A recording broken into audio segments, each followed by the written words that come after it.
Hi, welcome back to my next video. In this video, we're going to focus on Final Draft. It's an introductory video just to show you around the software, get you familiar with it. I like Final Draft because it's easy to use, I think. There are other screenwriting softwares out there, such as Movie Magic Screenwriter, I know that one. And there's some others. If you Google search, you can find them. But I prefer Final Draft. I think it's the highest selling screenwriting software, so definitely get that. If you go to finaldraft.com, you can find it. I believe the current version's Final Draft 9. I'm using Final Draft 8. So it might look a little different if you're getting 9, but the concepts should still be the same. It shouldn't be that much different. You might see icons in different places, but it should still be pretty much the same. I'm using 8. It's I forget how many years ago this came out. I've had it for a while, but again, the concepts, that's what you need to focus on the most. Learning these concepts. If there's any new features in Final Draft 9, I'm sure you can learn them after you learn this. Okay, so I started the software, and this is what comes up. It already opens up an untitled screenplay. Now, just to show you how to open up a new file, I'll just go to File, New. See, that's how you get that to come up. Pretty simple. Now, you're going to want to maximize this, to see what you're doing. Okay, now this is the first page of the screenplay. Pretty simple. If you want to increase or if you want to zoom in, go up here and just go to, let's say, 150%. So now it's a little closer. 200's even closer.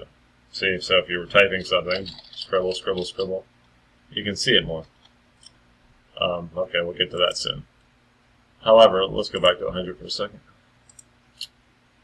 Alright, now, you should know, or you probably know from my previous video, that the very first page of a screenplay is the title page. Now, you don't write the title on this page. This is where it might get confusing. You actually have to go to Document Title Page. It's separate from the main page. That's how they do it. The title page, and then when you print it out, the title page will automatically get inserted first, but you don't put the title page in the screenplay section. They just have two different sections for it for some reason. But that's just how they do it. Now, this comes up. The title page. It's like a template. They already tell you, where you're supposed to fill things in. The title of the script goes here, written by, and then you would put your name.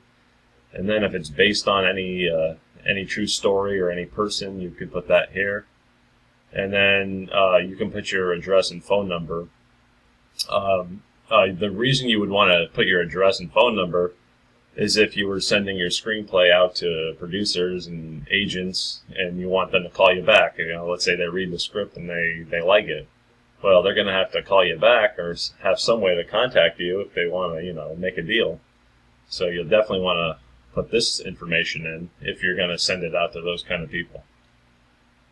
Now, let me just show you an example. We'll call this the example screenplay. Written by, just solely, based on this tutorial. Or normally you could just let's just delete that. You don't even need that. That's silly. Unless you're really basing your story on something that's important, you can put that there. Otherwise, just delete that. You don't need it. And then address, let's just make something up, 7 Oak Drive, I don't know, Danbury, Connecticut, let's just say that's my address. Oh, and of course phone number.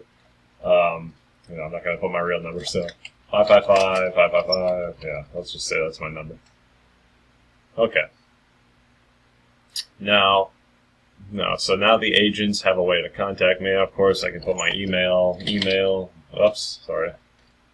Now, if that happens, you just, move it up. I hit delete there. Go up to the first blank line and hit delete. It moves it up. You don't want to have two pages on your title page. Like, hold on, let me just show you what this is. For example, if I hit enter, you see what happens here? It creates a 2. That's 2 I's, a Roman numeral for 2.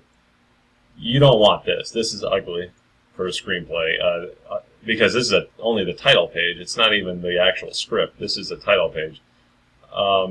You should only have just one page for that.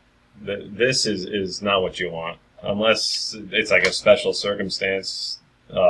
Perhaps you could put the synopsis on this page or the log line.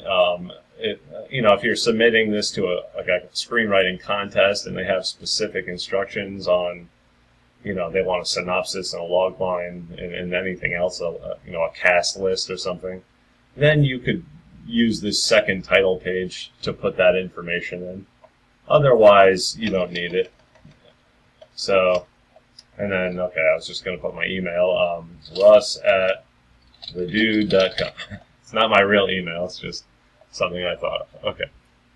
So now they have my contact information. You might want to space this. Hold on. Alright. Now they have my contact information, my address. It's pretty simple. Okay, now what you'd want to do, I'm not going to save this. I'll just, what you would do, if this were like a real screenplay, you would want to click this button to save it. However, I don't want to save this, so I'll just click X. Now, when I click X, it's not going to lose this. The only way it'll lose it is if I close the program, but I'm not going to do that. See, I'll go back. Title page. See, still there. All the stuff's still there. Only if I close it will that go away. And if I wanted to keep it before closing it, I would click save. I'm sure you realize that, so it's pretty self-explanatory. Okay, now you learned about the title page. We're ready to start writing the screenplay. In the next video, I'm going to talk about the slug line. But first, I just want to start off the script. And like I said in the previous videos, you always start a script with fade in. That's it.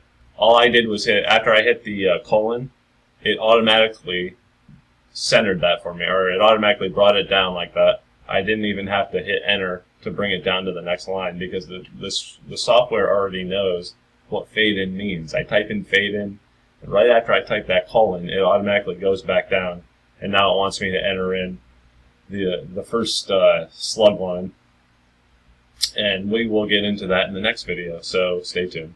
Thanks.